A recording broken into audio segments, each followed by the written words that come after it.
Docteur, je suis drépanocytaire. Je ne fais pas trop les crises. Mais s'il vous plaît, docteur, j'aimerais avoir quelques conseils de manière générale pour ne pas avoir trop fait de crises et pouvoir être un peu comme tous les autres.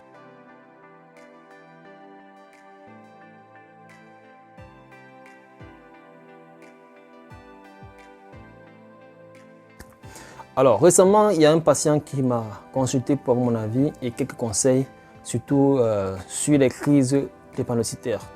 Alors, je lui ai donné quelques conseils que j'ai jugé bon également de faire une petite vidéo afin qu'un max de personnes, voilà, dans votre entourage, ça peut être vous, dans la famille, ou alors dans votre entourage, que vous connaissez des personnes qui sont drépanocytaires, mais par insuffisance d'informations, mais par manque d'informations, les enfants font des crises répétitives ou alors les personnes font des crises répétitives.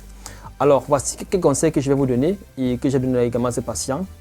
Alors, lorsqu'on est drépanocytaire, vous savez déjà que la drépanocytose, c'est une pathologie qui est due à une malformation des globules rouges et cela va entraîner une anémie chronique. Donc, on ne va pas trop entrer en détail, on va juste donner quelques conseils. J'ai recensé environ 5 voire 6 conseils pour pouvoir améliorer la qualité de vie des personnes qui souffrent de cette pathologie-là. Alors, lorsqu'on est drépanocytaire, la première chose qu'il faut savoir, c'est que on doit bien s'hydrater. Il faut boire beaucoup d'eau. Il est recommandé de boire en moyenne plus de 3 litres d'eau par jour. Voilà. Lorsqu'on boit assez d'eau, ça va éviter que vous puissiez déclencher des crises douloureuses. Deuxième chose à faire, c'est l'alimentation. Il faut faire l'effort de bien manger. Manger sainement. Faire l'effort de limiter tout ce qui est trop gras, trop sucré, trop salé. Faire l'effort de limiter ce qui est trop transformé. Maximiser dans les légumes et les fruits. Maximiser également justement sur les protéines.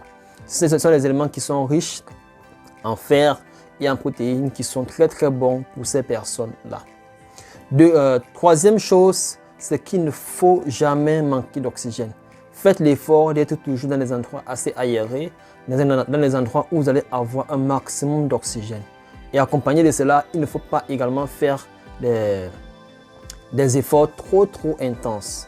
Lorsque vous faites des efforts trop intenses, cela va vous priver d'oxygène et cela va avoir des conséquences sur les globules rouges et déclencher ces différentes crises-là.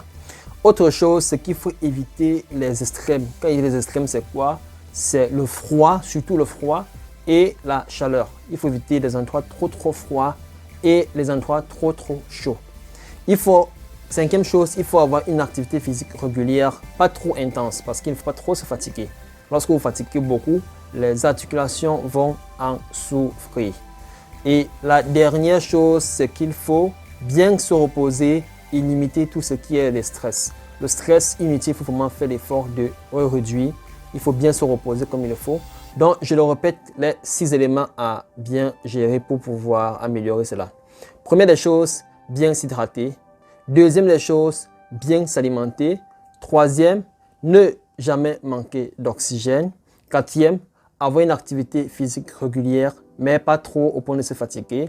Cinquième chose, éviter les extrêmes, pas trop de froid, pas trop de chaleur.